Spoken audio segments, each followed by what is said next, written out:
Good morning, everyone, and welcome to our third webinar that Seniors Action Quebec is organizing to bring very valuable information to you all. And there will be three others. And if you don't mind bearing with me for just a couple of minutes, I have a few housekeeping items I would like to bring to your attention. Most importantly, I would like to thank our funders. They are the Secrétariat des Québécois d'Expression Anglaise and Éducalois. And as Katia mentioned, we are recording this. It will be posted on our social media platforms in approximately 2-3 days. And the advantage to this is that people throughout Quebec can benefit from what they unfortunately missed today, were not able to attend. I do believe that we have a wellness center, possibly two, that are here. And they have members of about 25 who are also in attendance. So welcome to Agape for sure. After each presenter, there will be a 10-minute question and answer period. We ask you to put your questions in the chat box. You just jiggle your mouse. You'll see it says chat along the bottom. This avoids duplication and keeps us on schedule. So as you think of the question for that presenter, please put it in the chat box immediately. Other people will see it, so if their question is similar, they're not going to repeat the same question. We ask you to stay in your seats. If you're going to be moving around, please close your camera because that distracts and we're recording. So I thank you very much. I have to thank the presenters who are giving their valuable time. And without further ado from me, I would like to introduce the first presenter, who is Kenneth Melo, who is the Senior Branch Manager at the BMO in Kirkland. And he's been an employee for the past 20 years and has been a leader now for 18, managing 8 branches along the way across several markets for the island of Montreal. As a manager, he's very passionate about providing financial guidance and extremely proud to work at the Bank of Montreal. He leads his team to ensure that they provide exceptional customer experience, guidance, and advice to all that they have the privilege to interact with. Customer service is something we all crave. The experience that he has obtained over the years has helped him guide others to achieve their financial goals, whether it's in investments, borrowing, or day-to-day banking. Apart from being a Bank of Montreal manager, he's also the father of 2 beautiful children who are 8 and 3 years of age. And above and beyond that, he's even a foster parent for the last 9 years of a young lady of 14 years of age. He was born and raised in Montreal and now calls the West Island home. And when time permits, he volunteers his time to help others, in particular, supporting the West Island Community Shares organization. His extracurricular passions are camping with the family and playing golf.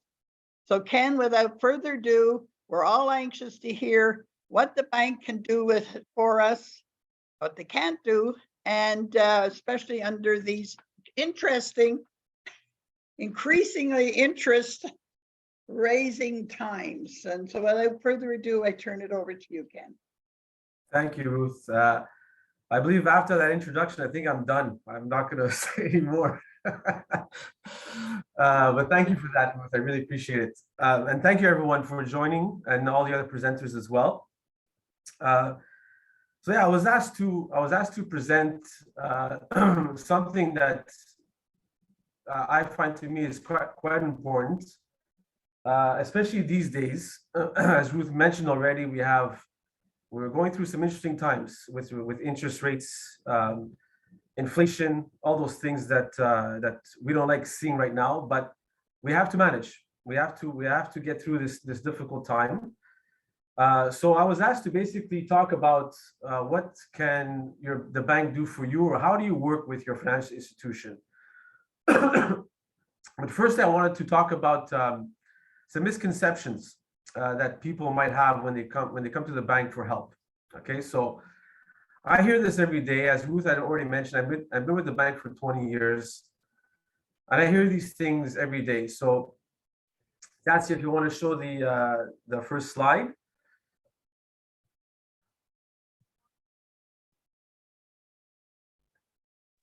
Yeah, so that's the first one and we'll start with the second slide, Tatya, which is the misconceptions. Perfect, thank you.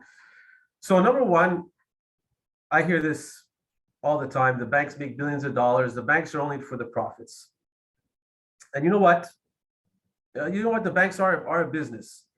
One of our goals is to be profitable and increase our stock price for our shareholders. But you have to remember something. We do this by adding value to our clients. When I say that,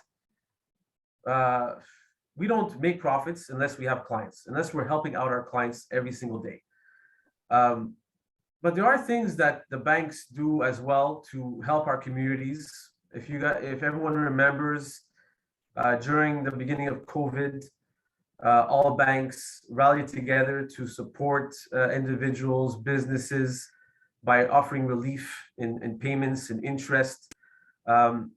One thing that hits me directly is during the flooding. If you all remember 2017, 2019, I was directly impacted by floods in my home, and luckily enough for the bank that I currently work with, they offered me 6 months of relief on mortgage payments. So yes, we're in it. We are a business. We're in it for the profits for sure. But again, we're doing it for adding value to our clients. Other things I hear, the bank can't help me. Now, I think the bank you deal with, honestly, should have a say no approach. For example, at BMO, I'll give you an example. It takes 2 or 3 people to say no to a client.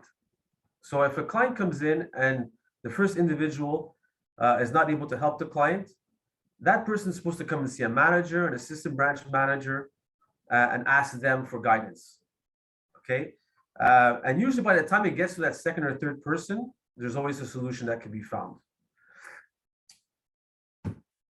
Thirdly, we said the banks will only help you if you have money. I've heard this a lot in my career, and I do believe that certain banks operate this way. I'm going to be completely honest with you. Granted, it might be easier to help a client, get a mortgage when they have lots of money already with us.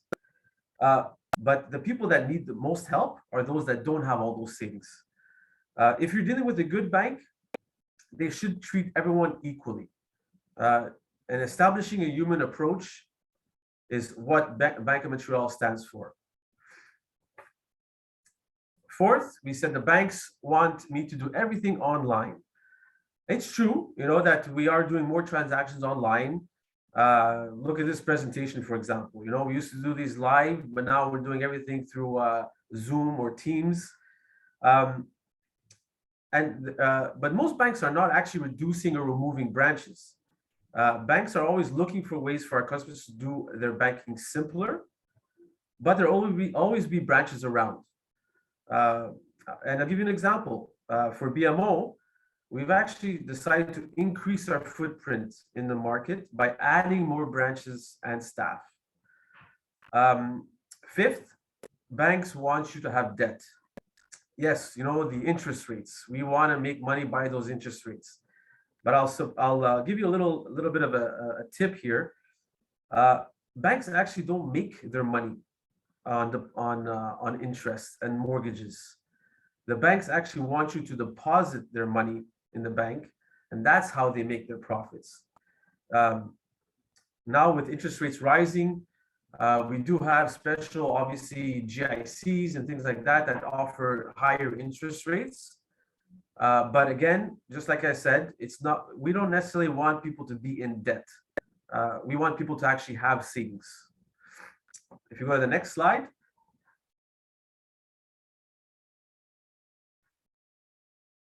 So Ruth already touched upon this, the interest rates. Very, very, I don't know if I'm going to say exciting topic to talk about, but interesting to say the least. And I believe that it's on everyone's mind nowadays what's going on with these interest rates. So I'll start by basically, talking about the definition of interest rates. I mean, I'm not teaching anyone here anything, but interest rates, fixed rates are obviously rates that stay the same for the entirety of a loan's term. The cost of borrowing stays constant throughout the life of the loan and won't change with fluctuations in the market. Pretty straightforward. You take a fixed interest rate, it stays the same for the whole term. Variable rates, on the other hand, are interest rates that adjust over time, either decline or increase in response to the markets. Cost of borrowing to the clients will fluctuate when these interest rates change as well. As I mentioned, interest rates have been a very hot topic the past 6 months. We've seen 6 rate hikes since March of this year. We started the year with the Bank of Canada rate at 0.25%, and now we're at 3.75% as of October 26th. So it's a 3.5% increase. Imagine, it's like over 10 times the amount that was being charged back in the beginning of the year. Now, a lot of people are asking me, even to this day, which is better to take, fixed or variable? And to be honest, it all depends. First of all, your bank should not just give you, just tell you what the answer is. They have to find out through you, the client, what are you comfortable with? What are your needs? It depends. The answer is not straightforward. Obviously, people are going to say, well, I'm going to go fixed now because variable rates are increasing every single month, it looks like. But to be honest, there are advantages and disadvantages to both. We'll take a look at a few. But Tad, if you go into the next slide, you will see the 5-year interest rates, fixed and variable, over the last 15 years or so. So the blue line, or the aqua line, I guess you want to call it, is the variable rate over that term, that period. And the green line is the 5-year fixed rate over that same term. What you notice here is that for the most part, variable rate is always lower than the fixed.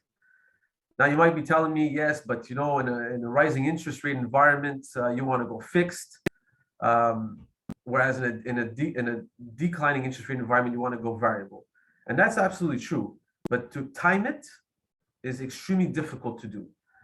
So, and there's actually studies shown that's proven over the last 50 years or so, the individuals that have taken variable over fixed, 70% of the time have taken advantage, or basically have won the interest rate war, let's say, if you want to say that. But again, it all depends on the client. I'm never going to suggest a variable rate to a client, especially in this type of environment, when they're going to worry every single time that there's a discussion or a Bank of Canada announcement about rising interest rates. So again, here it all depends on your comfort level. What's the purpose of the loan or the mortgage? Because there's things, for example, like being able to deduct the interest that you pay on your mortgage if you have a rental property. So maybe a variable rate's not a bad idea. So again, here, if you want to know which one's best, speak to your banker. Make sure your banker knows your situation, and they know that exactly what you're looking for and what you're comfortable with. On the next slide.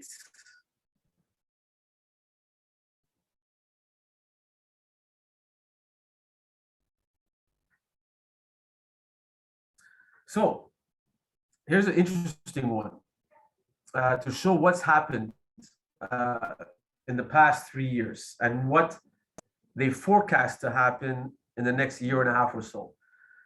So you see that in 2019, the Bank of Canada rate was at 175. Then COVID hit in the first quarter of 2020. Bank of Canada decided to decrease the Bank of Canada prime to 0.25. This rate has never been seen before. We were basically interest-free loans going forward for the last 2 years or so. So now several different things happened. We had the war in Iraq, the war in Ukraine. We had shortage of inventory, the housing crisis. So what happened is the Bank of Canada had to decide to increase interest rates. So we've seen, like I said, that big increase in 2022 since March, where we are today. So what they're expecting is that there might be another rate hike in December, and hopefully that will be the end of it. Again, I can't forecast. I don't have a crystal ball in front of me. I can't tell you for sure.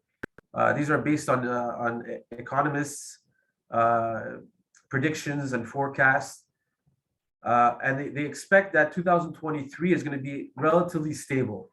We're going to go through the whole year roughly at around the same interest rate, which is going to be roughly around at prime with 3.86. Like I said, today it's at 3.75. And then at the end of 2023, so basically Q3, Q4, they're going to start seeing little declines. Are we ever going to get back to that 0.25 we saw in 2020? I do not think so.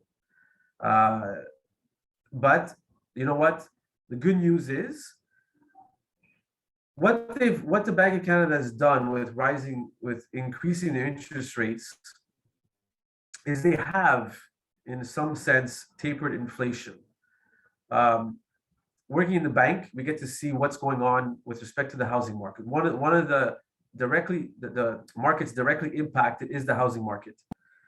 Up until last year, it was unbelievable how prices of homes, condos, even rents have increased drastically.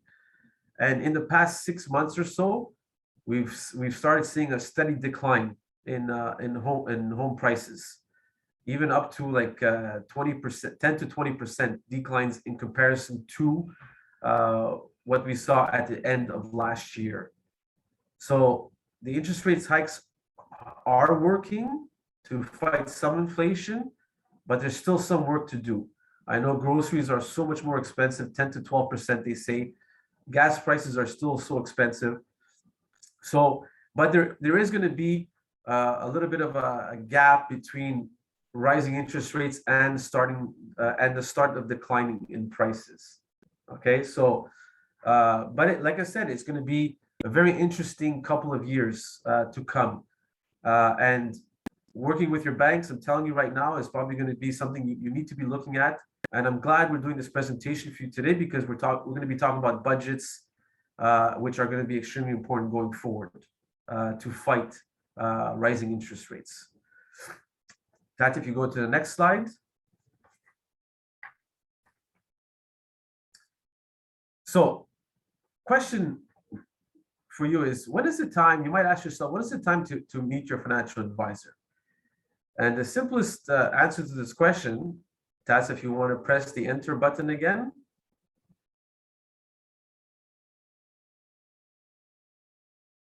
Is anytime you want. You do not need permission, okay, to meet your advisor. Remember, they work for you and your best interest. We all have telephones, we all have emails. A simple call or an email to them will easily schedule an appointment for you anytime you need. Now, it is recommended, that you meet your advisor at least 2 times a year, and especially if there's any significant changes in your life that have occurred. When I say significant changes, it could be something as simple as a retirement coming up, a child coming into the picture, a grandchild coming into the picture. Those are significant life-changing events. If you want to go to the next slide, Tatiana.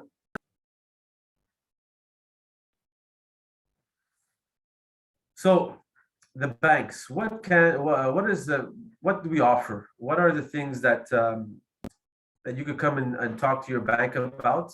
So I know there's a lot, and most of you already know the answer to this question.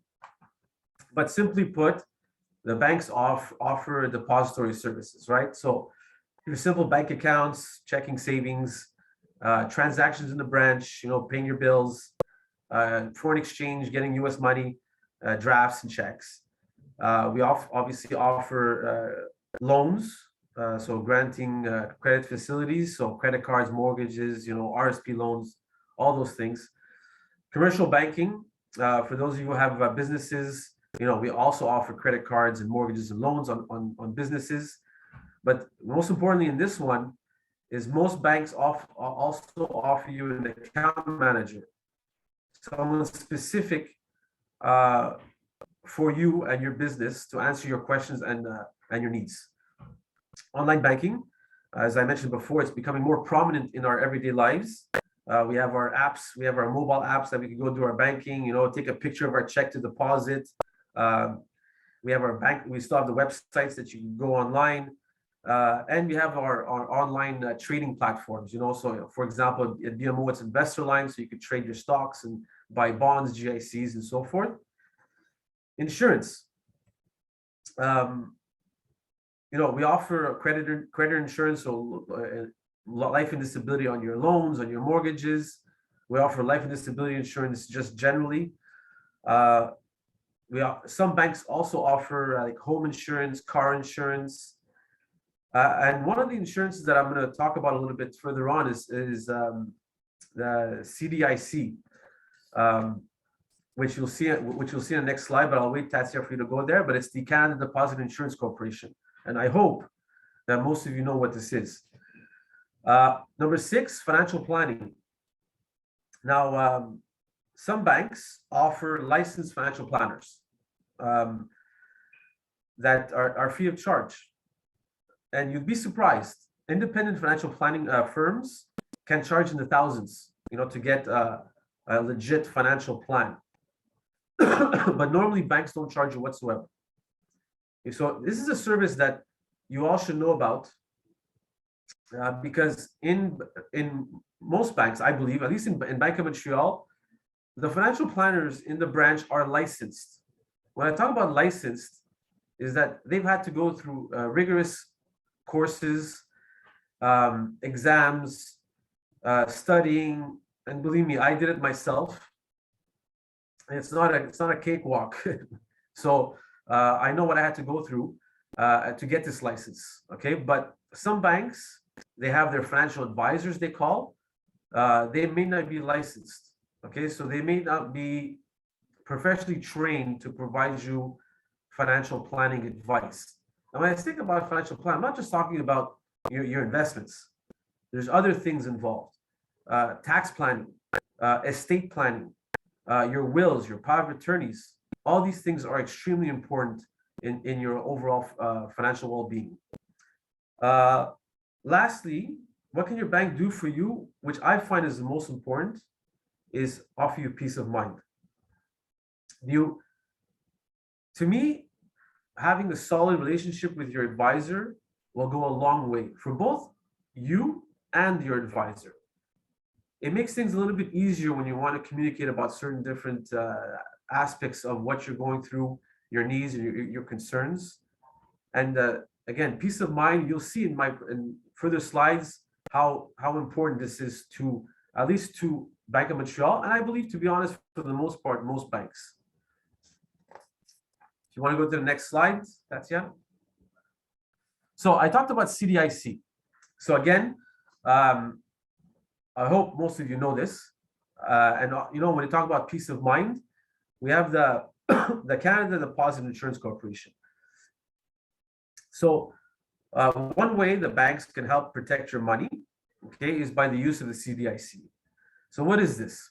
If you don't know what this is, basically it's a federal crown corporation established in 1967 that contributes to the stability of the Canadian financial system.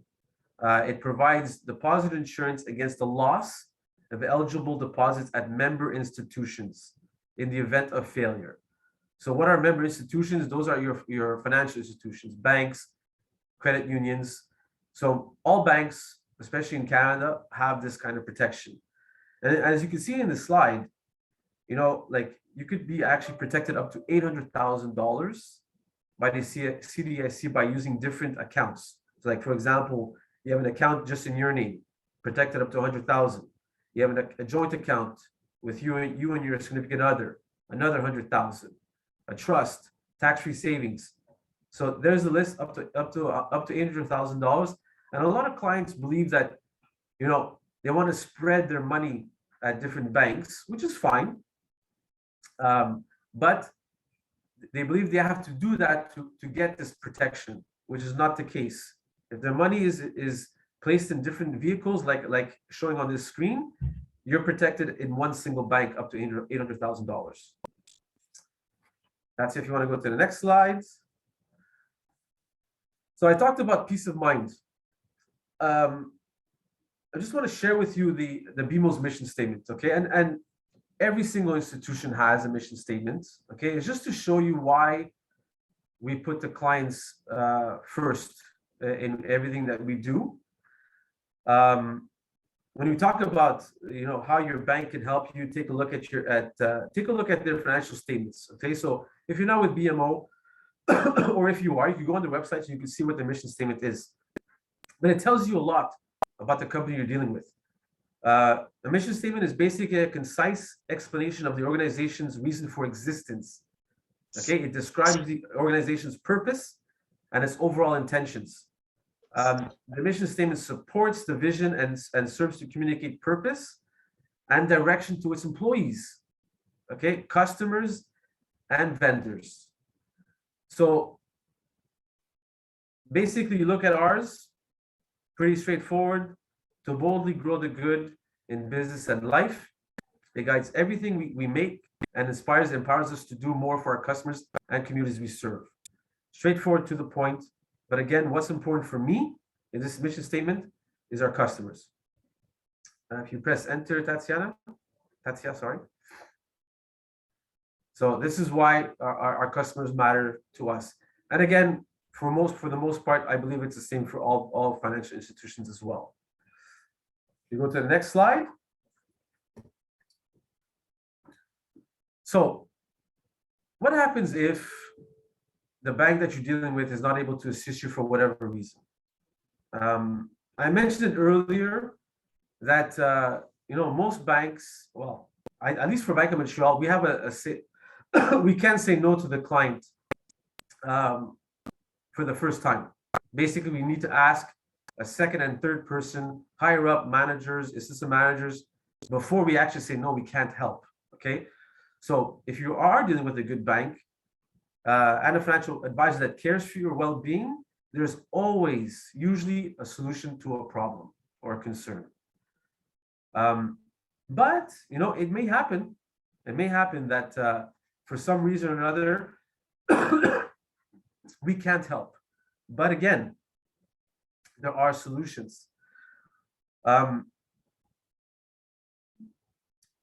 Basically, there are third parties out there that can help with financing needs, for example.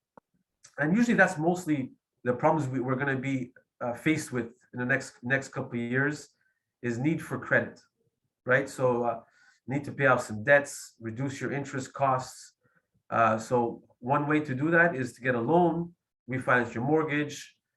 So let's say, for example, you're on I see this, you're on a fixed income, and unfortunately you had to do some major renovations, emergency repairs in your home, and now you've come up with $30,000-$40,000 of credit card debt. So one of the main solutions to that is to basically refinance your home, look for lower interest rate alternatives. If you're on a fixed income pension, for example, sometimes it's going to be difficult to get approved at your bank.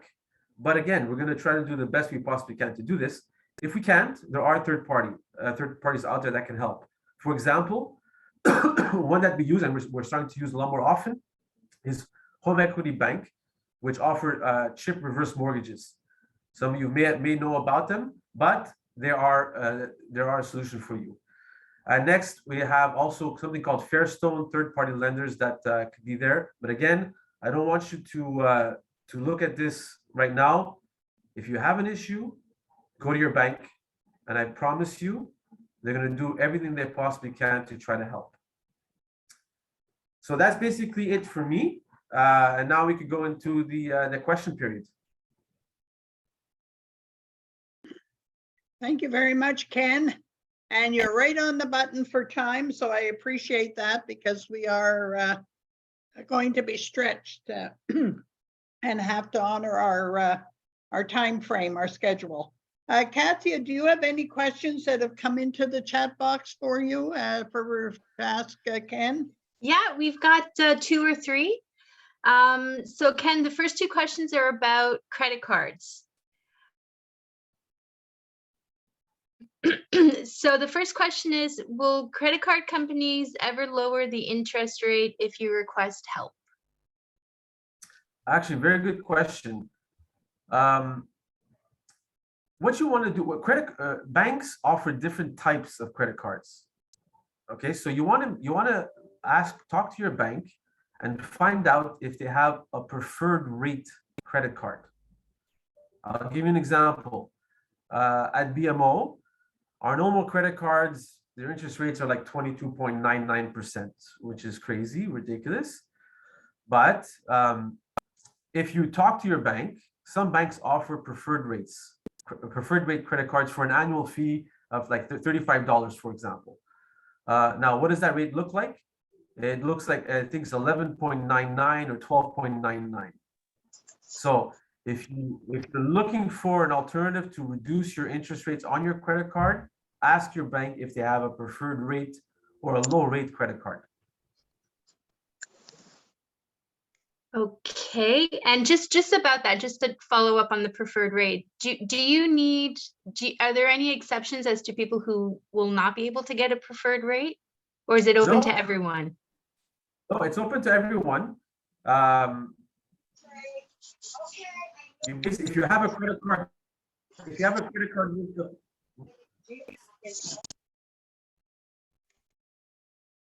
Sorry about that. Go ahead, Ken.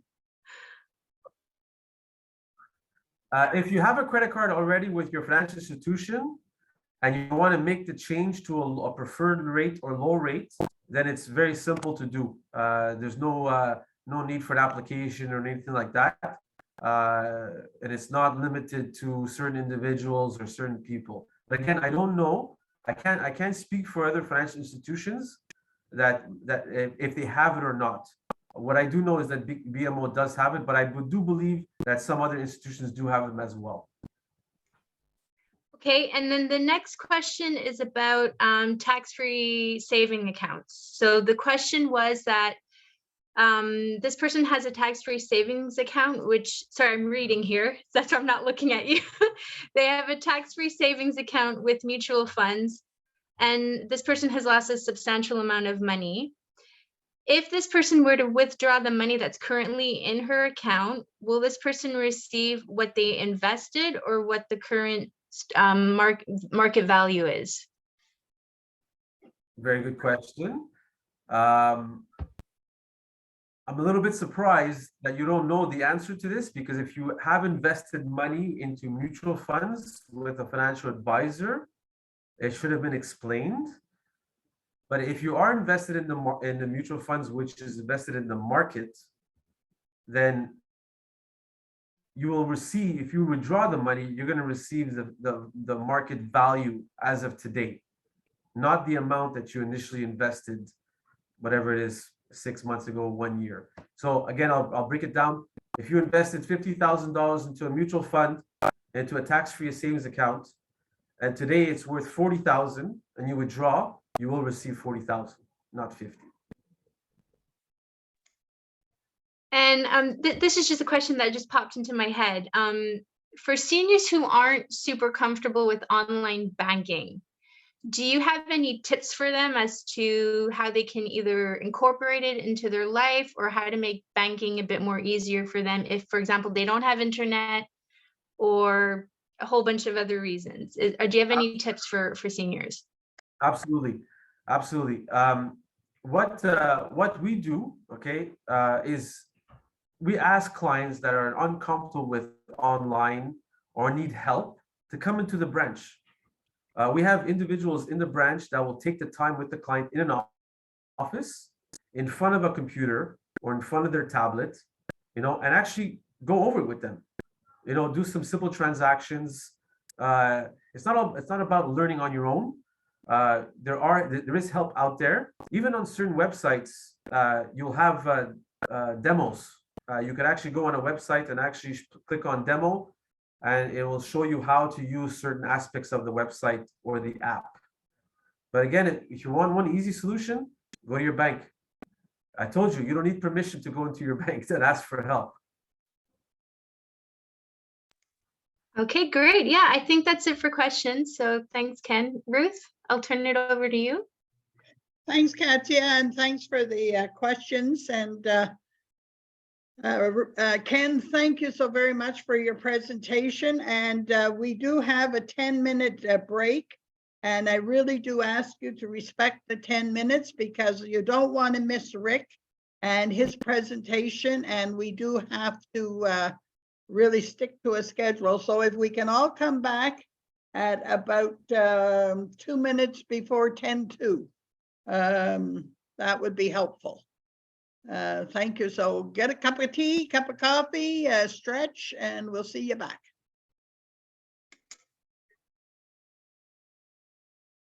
Welcome back, everybody. I hope you had a moment to stretch, and I would like to introduce our next presenter, who is a dear friend of Seniors Action Quebec. We've used Rick for several of our webinars, and I know you're going to be delighted in his presentation. He has a lot of great information, and he does give it to us in language we understand. Richard Goldman is a lawyer and plain language specialist with Éducalois. He provides support to the Anglophone community groups across Quebec, offering legal information to the public. A lawyer for more than 30 years, Rick has a wealth of information in the community experience in the community sector. He was a staff lawyer at Project Genesis, a Montreal community group advocating for housing, welfare, and other social rights. He also served as a coordinator of the Committee to Aid Refugees. In addition to working at Éducalois, Richard also serves as supervising lawyer at the Just Solutions Legal Clinic of the Montreal City Mission. Richard, without further ado, I'm going to turn it over because I know you're going to give us information that some may be aware of and others have no idea. Thank you, Richard.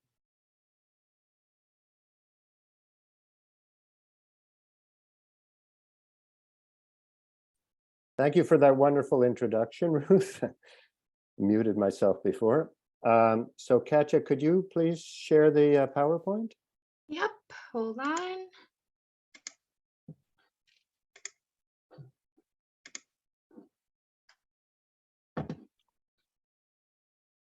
Okay, great. Okay, whenever you are, I'm going to mute myself now, but we're ready. Okay, terrific. Thanks so much. And welcome everybody. Glad to see a good turnout. So Ken gave a lot of very clear, helpful information. A lot of it was about nice things like getting more credit or, how to keep your mortgage rate as low as possible. And I think that's all very useful information that people like to hear about. What I'm going to talk about is stuff that people probably don't want to think about too much. And that is what happens if you can't pay your debts. Ken talked about different things like the chip reverse mortgage and so on, so that you could keep up with expenses you have. Maybe you renovated your house, whatever. But what we're gonna look at briefly is now, what if you just can't? What if you went into your bank, you tried everything, and it just there wasn't that credit available, and you cannot pay your debts. So let's go ahead, please, Katya, with the session plan. Okay, so we're going to look briefly at voluntary deposit and personal bankruptcy. So maybe these terms are familiar to you. Pretty much everyone has heard of bankruptcy, unfortunately, at least heard of it. Voluntary deposit is a procedure which is a lot less familiar to people. And we're gonna look at what it is, the procedures, the advantages and disadvantages, and pretty much the same things for personal bankruptcy. I'll give a disclaimer now that I'm personally much more familiar with voluntary deposit and would be in more of a position to take questions about it. For personal bankruptcy, as we'll see, it's normally handled by a trustee, and that would be the specialist to whom you would address questions normally. But anyway, we're going to look at the basics of these two legal procedures. So let's please go ahead, Katja. Okay, so what does voluntary deposit mean? No big surprise, it means what it says. You are voluntarily depositing part of your salary at the office of the court. So no one is forcing you to do it, but you're doing it because it has certain advantages for you, or at least it's maybe the least bad solution for you under your circumstances of not being able to simply pay your debts. So let's please go ahead, Katja. Okay, so your income can be basically your salary and your income if you're self-employed. We're not going to get into a lot of complicated hypothetical situations. I will say, because this is Seniors Action Quebec, that normally pension income is not an income that can be seized if you are facing debts. So you wouldn't normally have to worry about losing your pension income to pay your debts, but salary or self-employment income could be seized if you don't pay your debt, which is one of the reasons that, as we're going to see shortly, one of the big advantages of voluntary deposit, if you have salary, if you have self-employment income and you can't pay your debts. So first we'll, please go ahead, Katja. First before we get to the advantages and the disadvantages, we're going to look at the procedures. So how would you do it? It's not a very complicated procedure. You don't need a lawyer, you don't need a notary. You go to your local courthouse, the closest courthouse to you, and there's a voluntary deposit office at each courthouse in Quebec. You do a written statement giving certain information about your situation, but the most important thing is the people to whom you owe money, what we call your creditors, and the amounts that you owe to each. Then a notice is sent to all the creditors that you have listed, and then they have an opportunity. They have about 30 days to say, yes, that's what Rick owes me, that's correct, he made a correct statement, or to contest it and say, no, Rick says he owes me 1,000, but actually he owes me 5,000. And so then the court has to sort out exactly what you owe, assuming that you've made a correct statement of all the money that you owe to different creditors. The statement is sent to them, they don't dispute it, then this is really quite straightforward.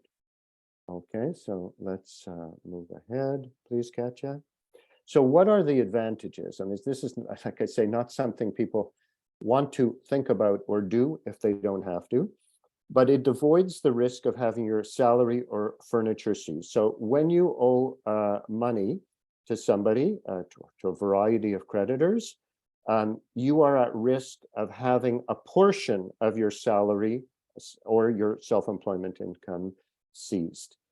There's a not super complicated formula, but a bit of a formula to fill out, which you could, if you really want more information about this, if you Google voluntary deposit, you'll come to the Justice Quebec website, which gives you the calculation. I mean, to give you an idea, if you have a salary of $300 a week and no dependents, you might pay something like $60 a week.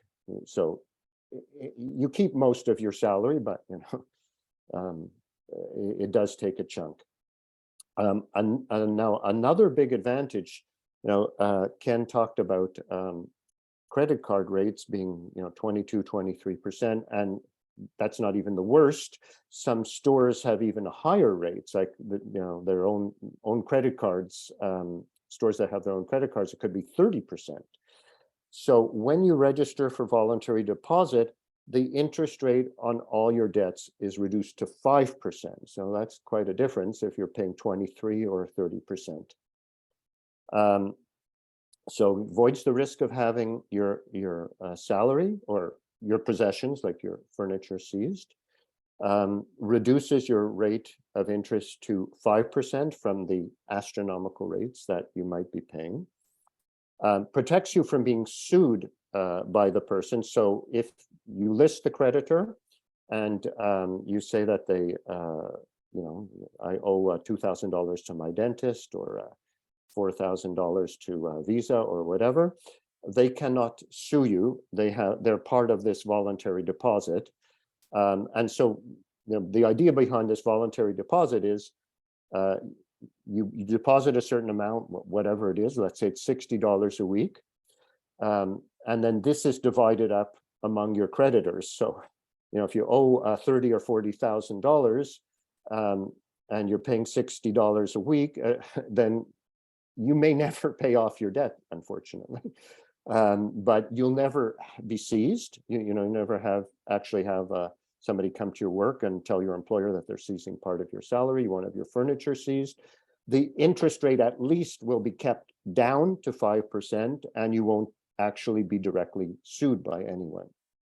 And the other thing is it avoids what a lot of people would say is an even worse situation of going bankrupt. And we're going to look, as I mentioned before, briefly at bankruptcy. So let's please advance, Katya. Okay, now some of the disadvantages, it only exists in Quebec. So this is something that's, a provincial matter. So it wouldn't, if you've got property in other provinces, for example, you've got a house or whatever, some kind of investments outside of Quebec, well, it wouldn't be covered by this. It doesn't protect against seizure of property for mortgage debt. That is, the mortgage, your house, for example, if you have a mortgage, is used to secure that, and you can't kind of get around that by voluntary deposit. So sadly, if you can't pay your mortgage debt, if there's just no way you can pay it, this voluntary deposit is not going to be a solution for you. If you purchase something on an installment, I mean, this is not as common in the last couple of decades with the widespread availability of credit. Used to be more common that you would buy furniture, things like that, on installment, not using a credit card, but directly with the store. So you'd make payments for a couple of years, but in the meantime, you wouldn't own the furniture, for example. Well, voluntary deposit wouldn't help you in that situation. So if that you happen to be in that situation with some of your possessions, unfortunately, that won't help you. The file is public, so it's not a private matter.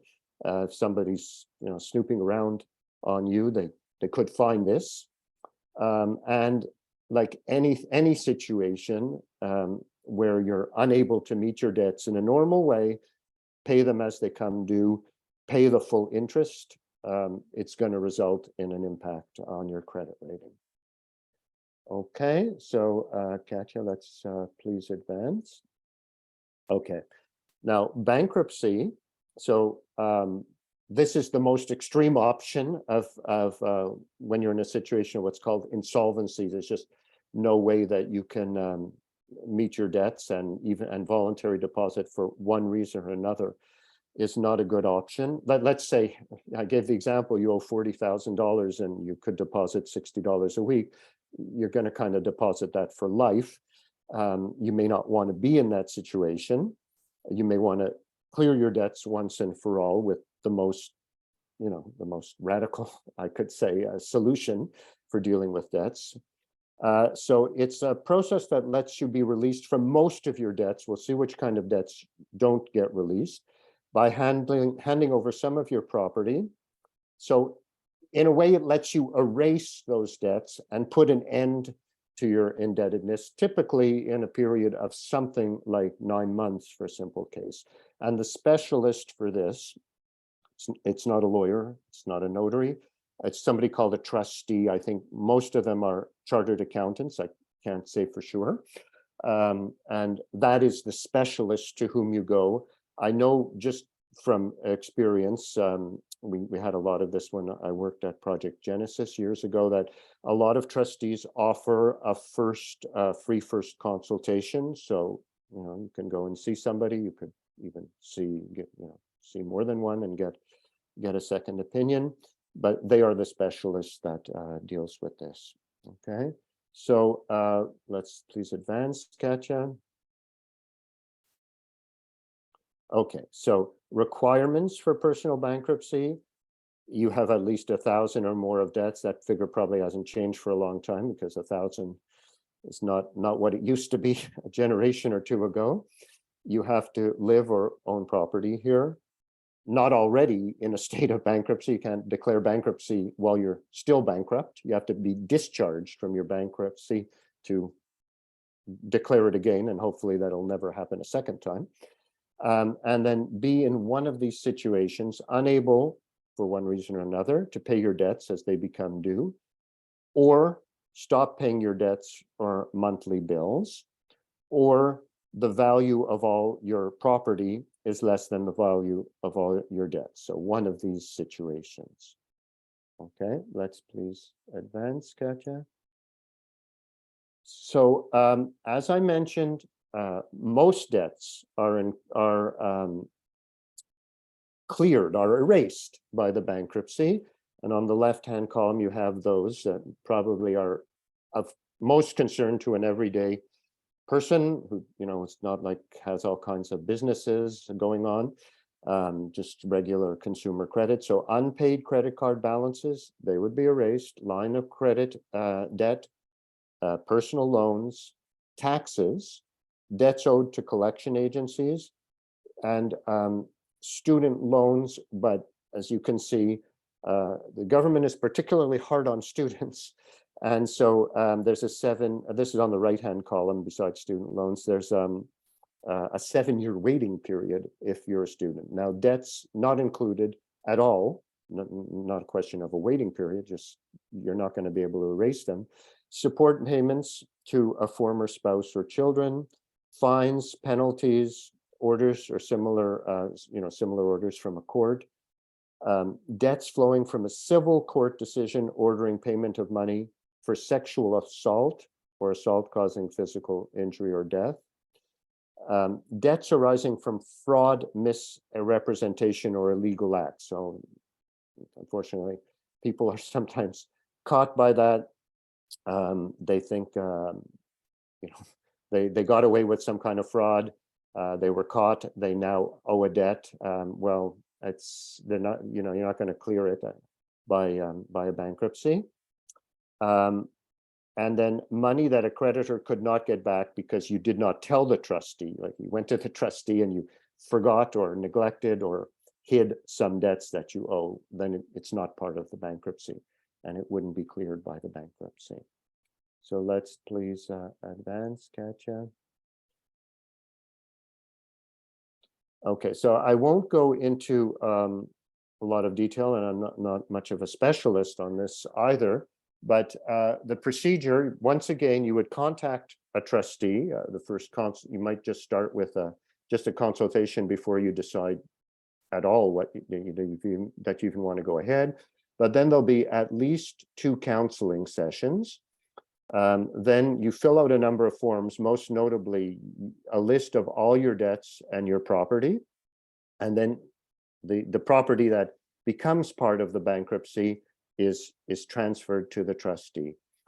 And then the trustee uses the list of the property to determine how it could be sold or disposed of for the best benefit of your creditors. The trustee will also be contacting your creditors and I think, typically set up a meeting of the creditors.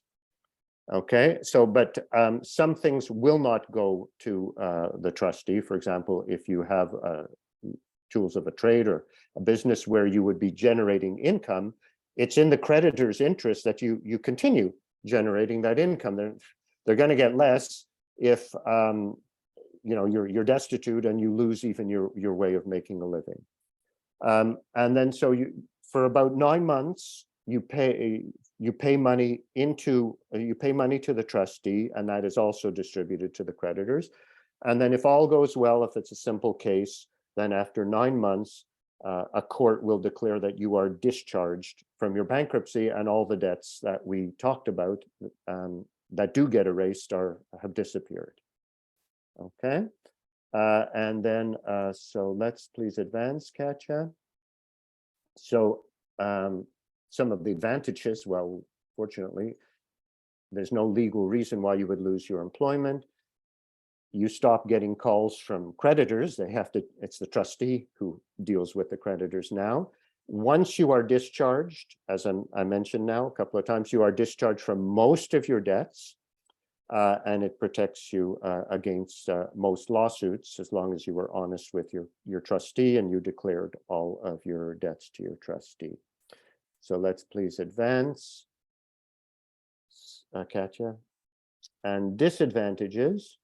Well, as with anything where you can't pay your debts, it's going to result in a poor credit rating.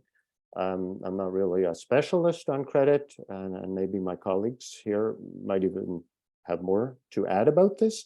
But from the information that I have, a note that you went bankrupt will be put in your credit report and will stay there for 6 years after the date of your discharge. So and the information I have anecdotally is that if you want to build up your credit, you'll have to start with the easiest type of credit card, like a store credit card at a very high interest rate. So make sure that you pay your balance, you don't not hit with that 30% interest, and then eventually you might be able to get a major credit card. Certain debts remain. We went through the list. So things like if you owe alimony to an ex-spouse, you owe child support, or you committed fraud and you have to pay a debt due to that fraud, those debts remain. And then, well, we touched on this already, more difficult to obtain credit. And so actually, if we could advance, that's my short presentation. And I'm happy to take questions, where we have about 15 minutes. If I'm able to answer, I'll do my best. So Katja, I'll turn it over to you. Hi. So the first question is voluntary deposit the same as consumer proposal?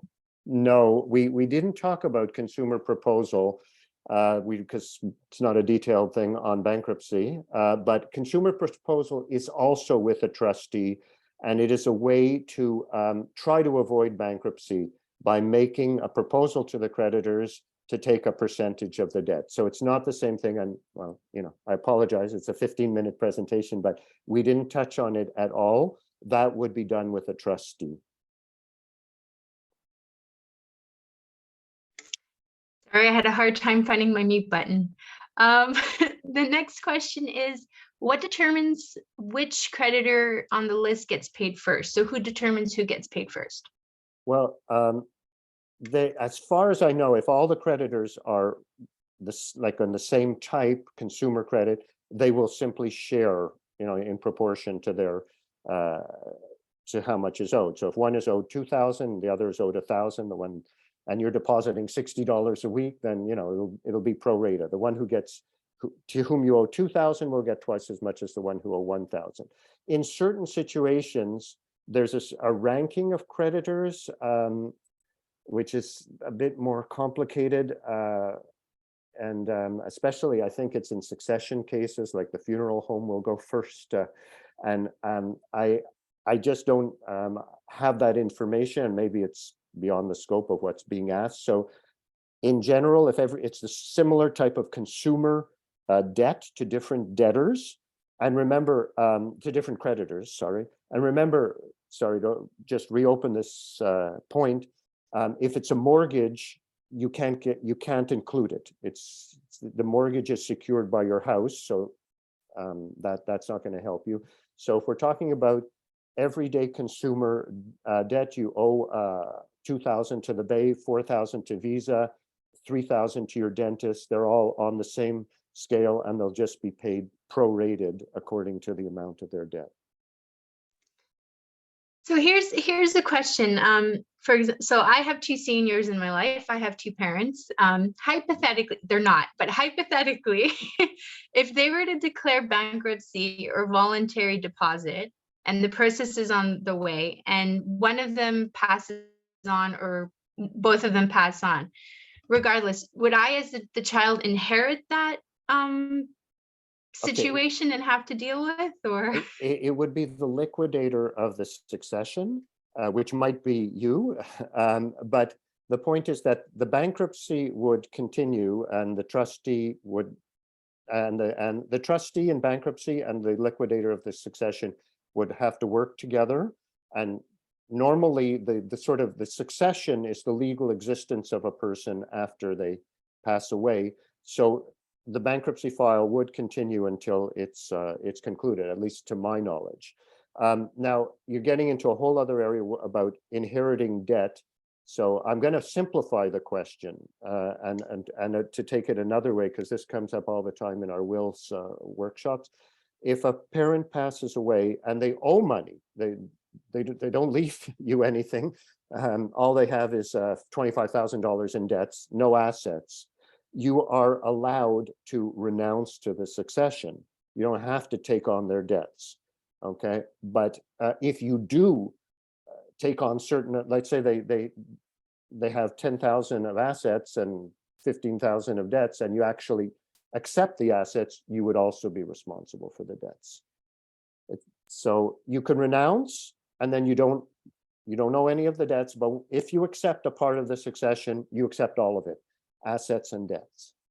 So you're legally responsible. Yes. Okay. So just to piggyback on that, I'm losing my voice, sorry. Someone asked, can they take inheritance from the will? So I guess it's as payment maybe. So if you've got an inheritance and you inherit that from someone's will, can you use that to pay off the debt? I think that's what the question is about. I'm not sure if this may be a little, we don't have enough information. If a person passes away and they have assets and they have debts, the debts must be paid before people start receiving, before the heirs start receiving their inheritance. And it would be the liquidator who's responsible for paying any outstanding debts before they start giving money to the people who inherit. That may be the answer to the question. Maybe the person who wrote that can clarify whether that was the question, the proper question I'm addressing. Yeah, bar that, those were the only questions really that came in. Well, I see about the consumer proposal.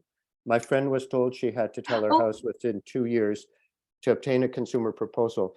By Fortin, I would assume Fortin is a trustee. So the trustee is going to tell you like what they're willing to do, or what they feel you have to do to deal with your debts and to avoid going bankrupt. So that may be something they say to you, and I'm no specialist in this, but they may say, look, we can get you out of all your debts, but you're sitting on a house that's worth a certain amount. Unless you sell this, I can't make a proposal to your creditors, because they're going to say, look, this person has a house. Why should we take 60% of what we're owed when we can just, eventually seize their house? So it may be something like that. Every consumer proposal and every bankruptcy situation is going to look at your whole asset situation, if you have assets like a house, and your whole debt situation, and the trustee is going to come up with a proposal to you. So again, just to piggyback on what was said before, there's a question about, does voluntary deposit follow you as well, like bankruptcy? Well, yeah, at that point, you have no income. So I would say I don't know if legally it's automatically canceled, but logically it would logically the liquidator. So we're talking about a person who had an income and was making deposits into court until sadly they passed away. At that point, they don't have a work income or a self-employment income. So logically, the liquidator would contact the court and say, this person has passed away. And as we mentioned, the liquidator is then responsible for paying the debts out of the assets of the estate. Do you have time for one more, or do you need a Yeah. skedaddle? No, I'm You're okay good? for the period that we said, so. Okay, so I guess the last question for you, Rick, is if a person declared bankruptcy and receives an inheritance, will they lose the inheritance to pay? Well, I know that legally in a will, a person can stipulate that the inheritance is non-seizable. And as far as I know, this is a perfectly valid legal thing. So if a person has mentioned in their will that the inheritance you receive is non-seizable, then it can't be seized to pay a bankruptcy. This is what I understand to be the legal situation. If there's been no such stipulation, however, because not everybody inherits through a will. Some people die without a will, and for example, their children, they have 3 children, no spouse, the children divided equally, then there's no special protection from seizure in that case. Why doesn't everybody do this? Yeah. They should. We do workshops on wills. We point out the importance of doing a notarial will and the fact that, and we're getting into a whole other area here. I don't want to take time from the main topic, but and so you can look on the Éducalois website. We have workshops on wills open to the public, on a pretty regular basis. But in like 10 seconds, I'll say we mentioned the advantage of the notarial will, the fact that it doesn't have to be probated by the court. It's a big advantage compared to other provinces. But not everybody goes ahead and does it. And this will be one of the things that a notary will tell you when they sit down with you and say, well, here, what do you want me to put in your will? The notary will say, this is something you could put in. And, and anyone who hears that as the participant, says, would do it. Why wouldn't they do it? Of course, they will do it once they hear that it's possible. Well, I think that's it, Rick. Well, I see. May I offer my clients to watch your events? If it's Éducalois events, if the question is to us at Éducalois, absolutely. Go on our website, educalois.qc.ca. Is it on our slide there? No, but it's Éducalois, as you see there. You don't put the accent in Google or when you're searching. Educalois.qc.ca. You'll come to our homepage. And then you'll see on the left-hand side, workshops. You click on workshops and you'll see on all the different topics, the workshops open to the public at no charge. We're a nonprofit organization, and you can tell your clients, you can, tell your friends, your family, anybody you want. That's our mission, is to explain the law to Quebecers in a language that everyone can understand. Richard, thank you ever so much. I know you have to dash off to another meeting, but on behalf of everybody, thank you. It was as informative as always. We really appreciate your participation and Éducalois' support, and wish you all have a great day, and thanks once again. Okay, and thanks to my fellow presenters and to all the participants. Thanks. Have a good rest of the session. Sorry. Thank you so much. Bye-bye. Now, without further ado, I'd like to present and introduce our last presenter. And this is a lively lady who's going to be talking to us and giving us lots of great tips of everyday living. And without further ado, Monica Sourour, who is a money and budget coach. And she's going to teach us what she has learned from her own personal experience. Growing up in a poor family, but she never had to pay anything at home once she started to work. And she spent everything that she earned. So she created some very bad habits. Once married, you can imagine how easy it was to fall into serious debt, hiding things from her husband and realizing all of a sudden she had racked up, are you sitting? $75,000 of personal debt. But within 32 months, she had paid back the $75,000 of debt and was liberated. Monica worked as a director of yield and revenue for very prestigious hotels in Montreal. And in 1 year, for one company, she had increased their revenue and profits to almost $1 million. In fact, 972,980. For the past 4 years, Monica has been helping individuals change their spending habits and live debt-free. We need her advice. We need her help. We're all very concerned what the future is going to bring. So any advice, any tips you can give us, Monica, I'm listening with bated breath. Thank you for doing this for us. Welcome. And I turn it over to you. Thank you so much. I don't know if I'll be able to hold a candle to the last two presenters, but yes, this is such an amazing topic. I've actually learned quite a lot from the two gentlemen that were here before me. I think, Katja, you have the presentation. My presentation is really about how we can get tips and how we could do things better to be able to live a better life. So people think budgeting, oh my God, I'm a senior, I'm not going to start watching where I put $1, where I put $2. Actually, it's never too late. So everything that Ruth said about me is 100% true. It all came from, I worked on a cruise ship for 12 years. I made a ton of money and I spent it all. My mother had come on the ship, went straight to the human resources department and says, that's it. You're not giving my daughter any money. She gets $500 and all the rest comes home. That's where my mother is very, very good, that I never paid anything at home, never did anything. But when I came home from the cruise ship, I owned 2 homes and I had no idea that my mother did this. Going forward, yes, I got married. I made a lot of money. I was working for great hotels in Montreal.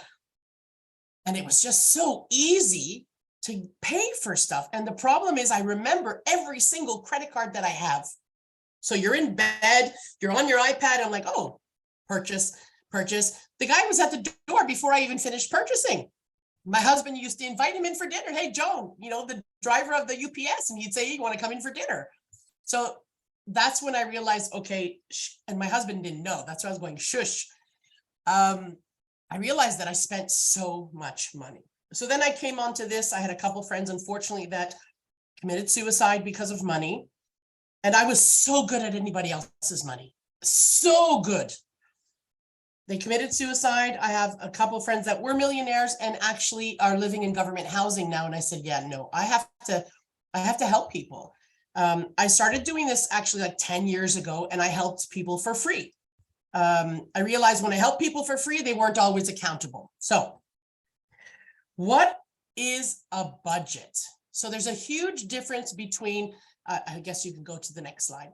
So many people don't like talking about finances. They prefer talking about sex than finances. So I don't want to, I'm embarrassed from the pride or whatever the situation is. At the end of the day, what we do in our 4 walls is more important than anything else. The rest doesn't matter. So when I meet people for the first time, I allow them just to talk, and it's like there's a huge release and they start crying, and it's that frustration. How do we do a budget? So let's say people come to me and they say, okay, well, I have a budget. I'm like, okay, what is it? Well, I look at it once a year. That's not a budget. Let's say that we start after this episode and after this talk. I'm sure 50% of you do this, but the reality is 80% of Canadians do not have a budget, and 80% of Canadians live pay to pay. It doesn't mean month to month. It means 2 weeks to 2 weeks. And that's really hard, especially as we get older. Now I'm 54. And I realize things are different as we grow, but we can't make money like we did when we were 20 years old. I can't go cut somebody's grass and make $10. It's just not going to happen. So we rely on our children, and sometimes it's not a very good and it's not a realistic thing. Let's start with a budget. Where do we spend our money? Do you all know where you spend your money? That's a huge question. I have this talk with my clients the first time, and they're like, of course I know where I spend my money. I'm like, okay, we go through it. So after this, let's write down, where do we think we spend our money? I can guarantee you that it's probably 50% lower than what it actually is. So we're going to set a specific financial goal. So Monica, in the next 3 months, I want to be able to say that I want to go on a trip and I want to pay for it before I go, or I want to be able to live, not pay to pay. So let's write down what we think we're spending. We write it down. Now, as of day one, I'm sure 90% of you have this wonderful little thing that we call a cell phone. It's actually a really powerful computer. I tell my children it's a computer. It's not just a toy thing. You need to look at your credit card. You need to look at your bank account every day. Every day. People can scam you. And Ruth, you said that. Actually, 2 weeks ago, I got scammed out of $120,000. I got it all back. But $120,000 that somebody was using and just wiped out my account. Of course, we get it all back. But because I look at my thing every single day, I went, oh, what's this charge of $50? And then again, a charge of $50. And then the next charge was $15,000. So please, the best thing you could do, look at your credit cards, look at your bank accounts every day. Now, if you do not recognize something, red flag, call the bank. Call the bank. Even if it's something, oh yeah, oh, it must have gone up. No, if you pay $3 more for something, you need to know, why am I paying $3 more, right? First thing is, we always want to set specific SMART goals. And it's so true. Yeah, I want to lose 100 pounds this year. Yeah, it's not going to happen. It really isn't going to happen. But if I say I want to lose 10 pounds, then it might happen. But I need to be realistic. It needs to be a specific goal. So if you can, I'll write something down that you want specifically to do before the month of December. So specifically to do, and we make them small. It needs to be specific. It needs to be measurable. I want to save some money. That's not measurable. I want to save $3,000. That's measurable. It needs to also make sense. Like I said, losing 100 pounds is not going to happen because I like chocolate too much. And it needs to be relevant to what you are. Please don't tell me you want to be in the Olympics next year, because I most probably think you might not be able to, and it's not relevant to budgeting. So it has to be something that's relevant. And put a time limit, please. Now, you don't have to have a tight budget to survive. People think, oh my God, this woman on the other side is going to tell me what I can and can't spend. No, absolutely not. But I'm going to show you everything that you're spending. Better yet, you're going to know everything you're spending. Write everything down. Look at your bank accounts every day. Now, PC has put a price freeze on all his no-name brand for the store until January. I'm sorry, that's huge. So what do? We go to PC. However, if we don't go with a list, I'm going to go to PC, and I'm not just going to go on the outside of the store. I'm going to go on the inside, because that's where all the good chips and all that stuff is. We need to go with a list. It needs to be specific to what we need. Now, I do great challenges with people. Actually, this week, one of my challenges, I challenge everybody that is a client of mine to make an extra $200 this week. How am I going to do that? Well, look in your house. Is there something that you don't need that you can sell? Anything that you have will be something that somebody else wants. The other thing, as I told them, this month, the last 2 weeks of November, we are shopping from home 100%. Yes, I'm going to go buy milk, I'm going to go buy eggs, and I'm going to go buy fruit. However, go shopping in your pantry. I can guarantee you, you will save money. The other thing that's huge this year is, will you put yourself in debt for somebody else? And I'm sure 90% of you are grandparents. Grandparents spoiled the kids. But are you going to put yourself in debt to give somebody else a gift? So my clients all say, yeah, but my grandparents are going to give them their presents. And I'm like, yes, okay. Don't spend money on the gift. And you know what? I would much rather spend time with my grandmother, never had one, than get a gift from them that I put aside. So I do no gifts with my kids. And my kids are 12 and 11. They're not very old. And They don't need anything. So we do a secret Santa. We foster 2 families for Christmas time, and we just get them as much as we can that helps them have a good Christmas. But a good Christmas doesn't mean having all these gifts. So one of the things is a gift. Take a look and put yourself on a budget. I would love for you all to write saying, okay, Nancy, Peter, John, write down everybody that you have and put a specific amount next to it. Now, when you look at that specific amount, are you able to stick to that specific amount? Say, I'm only giving Nancy a $50 gift. Oh, but I saw this and it's really nice. And there's another $50 and there's another $20. Put yourself on a Christmas budget list. So that's one thing to do. Put yourself on a Christmas budget list and put yourself on, I'm going to look at my phone every single day and I'm going to start to write down everything I do. Now, that's still not a budget. That's called tracking. So you're going to track everything you do for the first month. Then at the end of the month, you probably all we're business people, we do the P&L at the end of every month for every business that we had. And now let's look at how much I brought in and how much I'm spending. Am I spending more than I make? If you're spending $1 more than you make, that's still $365 a day. If you're spending $1 more, $365 a year. Yeah, but Monica, it's no big deal. It is a big deal. Going to Tim Hortons and going to Starbucks, Tim Hortons not so bad, but you're paying for 15 cents of a coffee, you're paying $2, or you're paying $6 when you go to Starbucks. So ask yourself, what are the important things that you need? I have a group of seniors that I actually help them with their budgeting. And a lot of them are like, yeah, no, I'm not doing this. I don't want to have anything to do with budgeting, but it actually really helps. Can we go to the next slide? I told you I could talk too much, eh? So monthly spreadsheet. Now, none of you have to be crazy fancy with Excel. And if you actually do need help, contact Ruth and I have a spreadsheet that I can share with you. And I would even actually go on a limb and say, I would have a half an hour phone call for each one of you for free to help you set up what is the best for me. Now, I don't want you to sit there and write a story every single day. IGA, $20. Now, if we go to IGA and we go to the grocery store 10 times, 12 times in a month, that's too many times. It really should be 1 store or 2 store maximum. Are we going to the store because I forgot, I want to make this and we're not buying it on special? Food. There's an app called Reebie. It's the best thing on the planet. In this house, my husband does all the groceries and all the cooking. Thank God, because I probably would go bankrupt. And the day I realized I put the tomatoes in the basket, he goes, babe, how much were the tomatoes? I don't know. I just put the tomatoes in the basket. He goes, but these tomatoes are $3.99. They were on special for 99 cents. I'm like, oh, please. It's huge. We're a family of 4. We're very well built. And we eat for $690 a month. We don't go out to restaurants, but it's very possible. We shop from home. We buy a cow. The chicken was $1 a pound 4 weeks ago. We bought 15 chickens. We took them apart and we prepared them.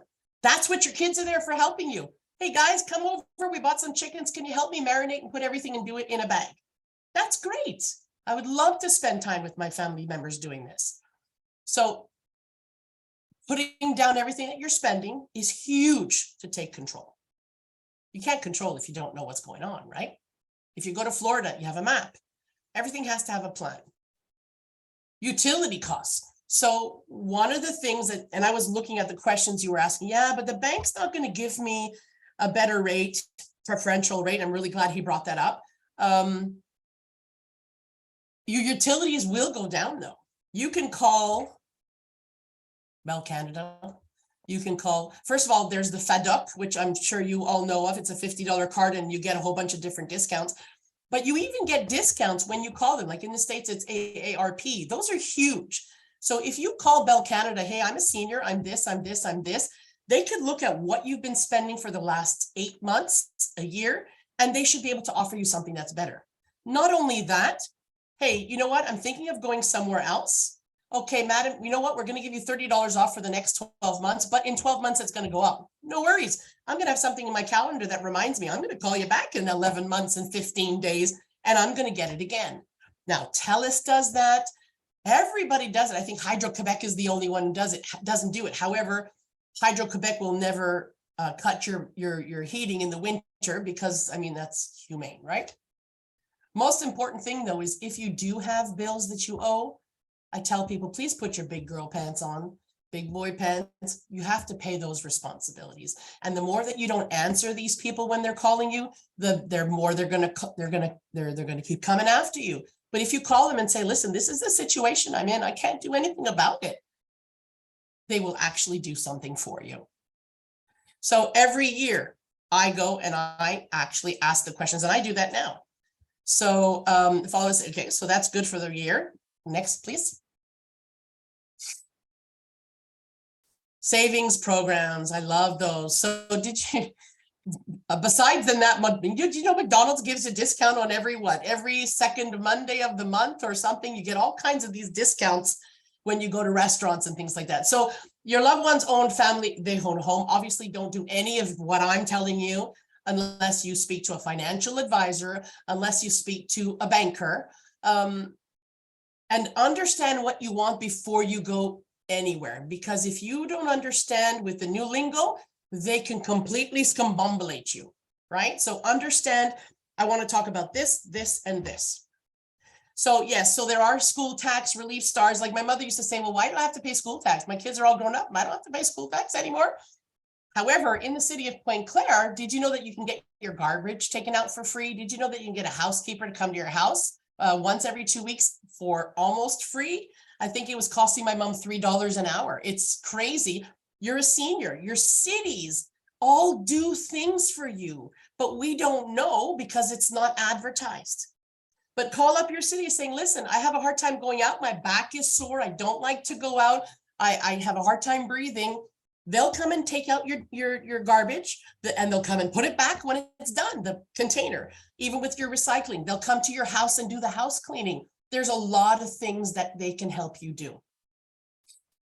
Your income as you grow older, I don't think it's that much. My mother was making what, $1,300 a month from it's not much. How can you survive on $1,300 a month?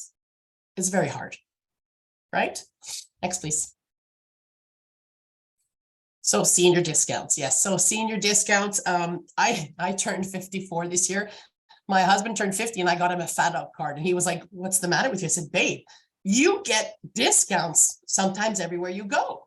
So why not use them? You've worked hard to look this good. You've worked hard to be in such a great shape at 60, 70, 80. These are things that we pay back. Unfortunately, the government doesn't give you too much. However, there are a lot of things that the government give you that, again, they don't advertise. I'm sure, Ruth, you have more information on your sites, but in the hotel business, I would always give a seniors a discount. It was a choice of mine because I was a general manager and because I said, you know, there's somebody's mom. And I always have this deep feeling for somebody's mom. You know, if my mom was going somewhere, I'd want her to be treated a certain way. Also, restaurants give discounts at seniors because they say, you know what, we're not busy between 11 o'clock or whatever times. And they'll say, well, we have a discount time for seniors. I think Scaroli's, again, they don't advertise it, but my mother found out there's a time during the day, specific days that you can call and say, hey, is there a time that I can get a discount as a senior? They're like, yes, well, we're not busy between this time and this time. We're opening it for you. They still have to pay their overhead. They still have to pay everything. And if I don't sell it today, sometimes I can sell it tomorrow, but the tomatoes aren't going to last that long. So you know what? I'd rather have somebody eat it than not. So there are restaurants and there are grocery stores that do that as well. And there's people that can help you everywhere and you can get discounts. If you can think about it, I'm sure it exists. Next, please. Couponing. I got into this couponing thing because of the states. These women are insane, but it was a full-time job. And I'm talking like I didn't have kids then. And I think that up until now, my husband hasn't paid for any shaving cream. So the thing is that couponing, yeah, but you only get 50 cents off. Yes. But if you get 50 cents off and the item is usually $1.50, but now it's 50% on sale, you're only paying 25 cents for this item once you get it. When you go in the grocery store, more and more now there's coupons. The thing is that we need to be smart when we use them. We don't use them on the first week of the month. The supermarkets are very smart. On the first week of the month, that's when there's no specials because the people get their welfare checks. people get their seniors check. So they say, oh, I'm just going to put everything and I'm going to say it's a regular price. You're going to spend it also by the time the third and the fourth week come, you have nothing left. So you should be shopping the third and the fourth week for the next month. First 2 weeks, shouldn't be buying anything. Should be shopping from your pantry. Should be shopping from your pantry. So groceries, again, like I say, there's, my husband, it was a Gillette and it was $5 off of 2 Gillette products purchased. Well, I went to Walmart and the product was $1.50. So for every 2 products, they were giving me back money. I wasn't paying anything, right? Now, you don't have to go crazy, but there are certain things that you use. And again, I went to Maxi yesterday, last week. There was coupons everywhere. So take a couple and try out how they are, because it really makes a difference. Next, please. Oh, also, and planning meals. I have a lot of clients that, oh, Monica, I spent about $1,500 a month on food. When I'm done with them, they spent $6,000 on food and they can't believe it. Well, they're going out to restaurants. They're a family of 4. I have a family of 7 kids and she spends under $1,800 for the 7 kids and the girlfriends and the boyfriends plus them. So if she can do it, you can too. There's cards that you can buy. You spend $200 for a card. It gives you $250 worth of groceries. There's so many things out there that can help us. Credit card debt. Debt. So the debt with the wills, I knew that a little bit. Debt will follow you. So my clients are asking for bankruptcy, and I work with a lawyer that before her clients go bankrupt, she sends them to me. If you go bankrupt, you're going to do it again. If you remortgage your house to pay off a debt, you're going to do it again. It's like being an alcoholic, or it's like being another substance things. If you have a debt, if you owe money and you don't go through that pain and the responsibility of changing your habits to pay it, I can guarantee you that in 3 months you'll be, I was going to say pregnant. Please, I hope not. I can guarantee you that in 3 months you'll be in debt again. It's cheating. And I know that because my brother used to bail me out $1,000. Then it was $1,800. Then it was $4,000. Then it was $75. And my brother said, I'll give you the money. I said, no, I can't. I have to do this myself. So got to keep track of our balances to avoid overdraft and fees. We don't spend money in accordance to what we have in our bank account. We spend money in accordance to what my budget is. So if your budget says that you have $5 left at the end of the month, but you're looking at your bank and you're like, oh, I still have 150. It's not true. It really is on what you have. Next, please.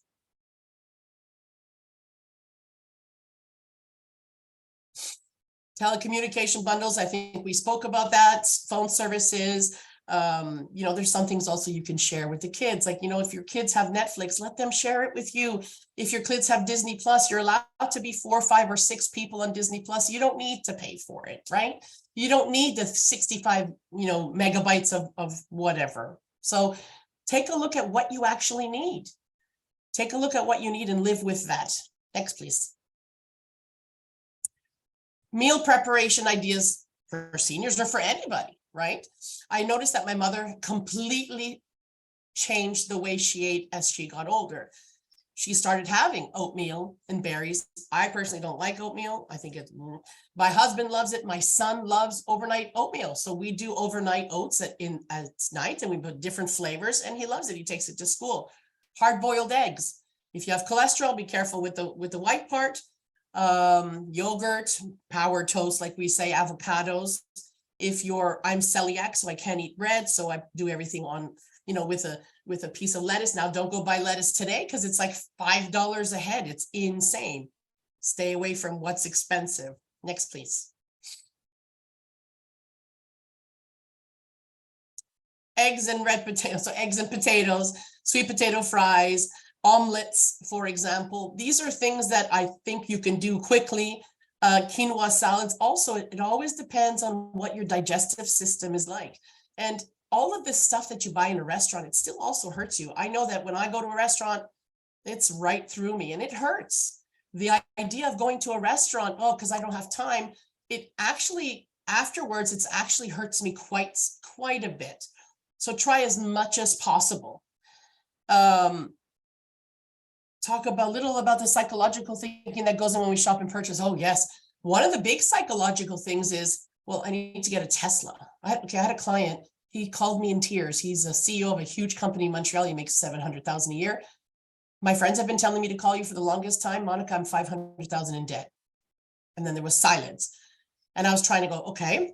He goes, I want to leave everything to my kids. I'm like, oh, what does that mean? He goes, I don't want to tell them. They don't know. He's still my client. I'm very happy to say. He's told them, and they got rid of the 5 Teslas that they have, because we're putting ourselves in debt because of the way we feel. The person next door has a nice house. I need to have the same thing. It's that psychological, spending money is 80%. I like that number, 80%. 80% psychological. The mindset of, my parents came from Egypt. My mother always tells us I had $24 in my pocket. There were no credit cards. My father passed away. So at the end of the day, she was able to raise my brother and I, a lady from Egypt. We had macaroni and cheese, and she made the macaroni and cheese. It wasn't Kraft Dinner.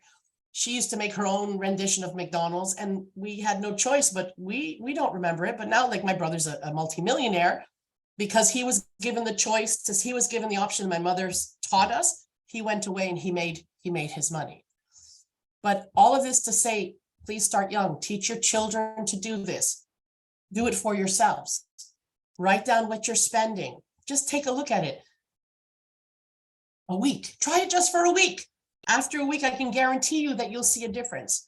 Another challenge I also do is we're doing a no spend month. We're only paying for the utilities that we need, but we're not buying anything else.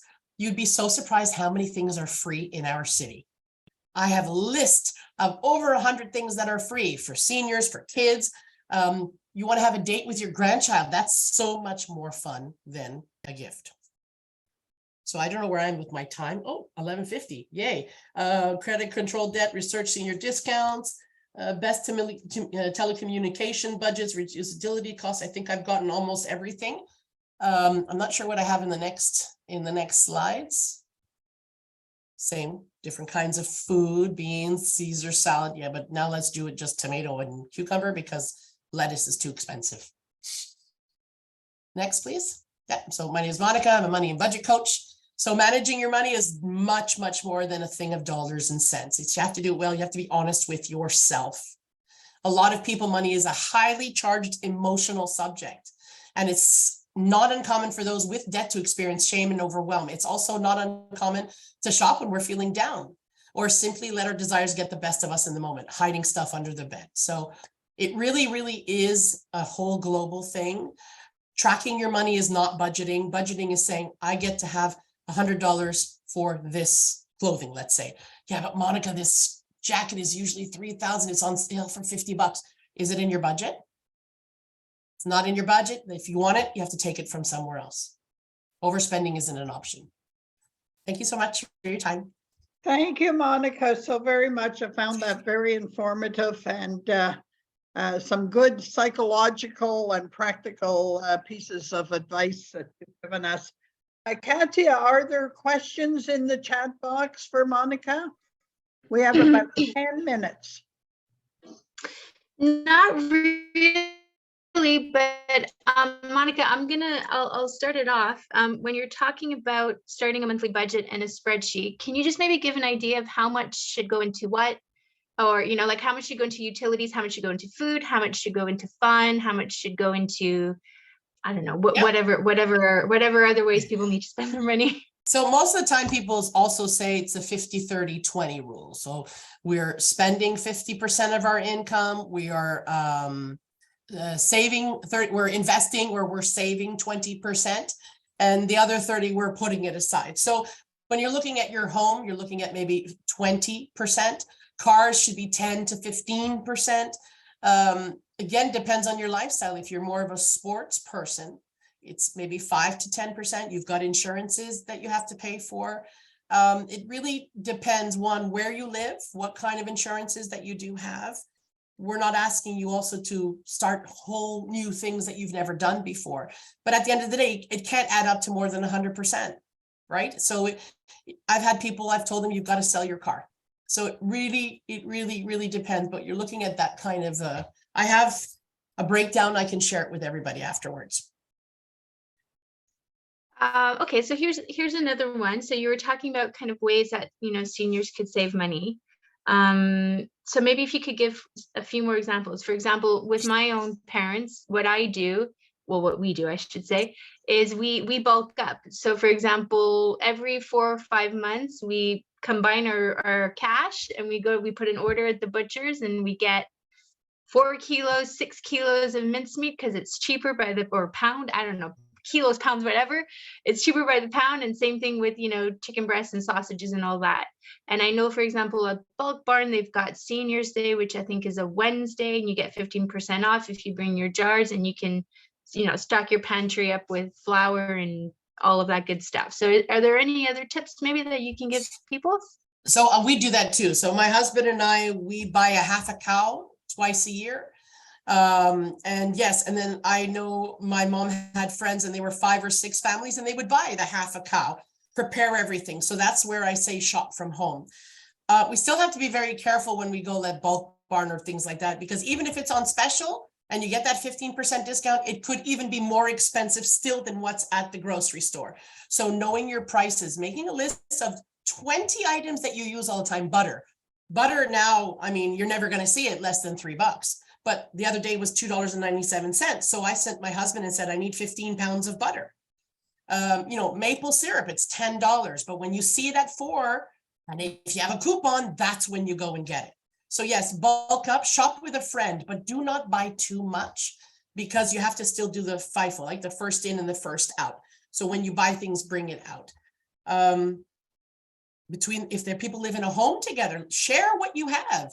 You know, you're 5 single ladies. Let's have a community lunch and one makes for the other. And it saves a lot of money. It saves money. You get to talk to each other and you're not wasting money. Please don't buy the avocado that's 3 for $1 instead of 1 for 50 cents. Because if you're going to if you're going to throw away the other 2 avocados, then you just paid $1 for an avocado instead of 50 cents. These are tactics that they use to get us into the supermarket. They're called wow items. Price match. Walmart price matches, Maxi price matches. Price match. They love it. Use the app. I'm price matching. Use it. Use it. Do what you have. It's your money. So just to follow up on that, there's a question that you sorry, my brain's going, I need a coffee, that you'd mentioned before. There were a list of seniors discounts offered by seniors. Do you have a website or a link? Well, I've amalgamated a couple websites together because it changes all the time. So I'm on the West Island News. I go to different Montreal, different city websites, and I get free courses. There's all kinds of free classes and things like that. And I kind of use it for my clients and I send them every week. Hey guys, I found this. Even gifts. I found a Old Navy for $40. You get a $50 gift card. So any of those kind of specials, I find them. Even if there's a bank, open a bank, keep it open for 3 months, they give you a free iPad. I love those things. Love those things. So yeah, I share. If you're on my Instagram, Monica Buddy Coach, you can get all of that stuff. And then you were talking about cell phones before. Someone asked, can you give maybe people an idea of which cell phone plan is best for seniors? Which one is cheapest? So I was on TELUS and I'm between TELUS and Bell. I found with TELUS that if you just say, hey, what do I get? They'll give you a free phone or whatever it is, but you need to really see, do you need those 15 gigs of you don't probably need the 15 gigs of data. When you go anywhere, make sure that your phone is on Wi-Fi so you can basically get the best plan. Same with a credit card. I don't care for credit cards at 30% interest. I will never have a balance. But the cards that are 30%, they give you the better advantages. We have a President's Choice and I get $200 of groceries free a month, because everything I do is on the President's Choice. So same thing with the phones. I think most of them give. I know Fido does. TELUS has a program, and so does Bell Canada. Thank you. Thank you. Well, I think we're right on the button for time. So Ken, And Monica, of course, thank you ever so much for helping us out and presenting such valuable information. For everybody who's on the line as participants, you will receive a recording copy of this within 2 to 3 days. Usually it's faster, but I want to give Katia a bit of time because she's got multiple balls that she's juggling. And when we send the recording, you are going to see that there's a Survey Monkey attached to it. For our funders, it's extremely, extremely important. Take the 2-3 minutes and respond to it and just click on the submit. We really need to have your feedback, not only for the funders, but it also helps us to see if the direction we're thinking is the direction that is providing you valuable information and timely information. I have to say that the results at the last seminar were extremely positive. We got many, many emails following it, but I have to also flag that the results for the Survey Monkey was very low, and that hurts us. So please, when you get that recording, feel free to share it. Feel free to tell your friends, organizations you may be a member with, that our webinars are online, that they can use it with their membership. And I would flag to you that December the 6th is a very important webinar. It's right before the holidays. We know the scammers are coming up with new ideas, new tricks. They're going to get people who are busy, rushing, feeling guilty, lonely. So we're doing a webinar on fraud and scams. Ken will be back and talking about how the bank can help us. We'll also have the Competition Bureau of Canada and also the Canadian Anti-Fraud Center. So want to register, same way, just send me an email. And thank you for attending and honoring your commitment to be here on such a nice day, because when the weather is competing with us, it sometimes can hurt us. So Katia, thanks for all your technical support. And I thank all of you for joining, and Monica and Ken couldn't ask for more. Been a pleasure. Thank you so much for the honor and the privilege to be able to talk to all of you. It was amazing. And Ruth, you can give anybody my information if they want a little bit of help. Perfect. And if people have reasonable, healthy, cheap recipes they want to share, if you email them to me, I'll collect them and I can send them out to people, because you know, anything to do to help. Thank you so much. Thank you, Katja. Thank you, everyone. Have a great day. Bye. Bye. Bye. Katia, we'll talk later.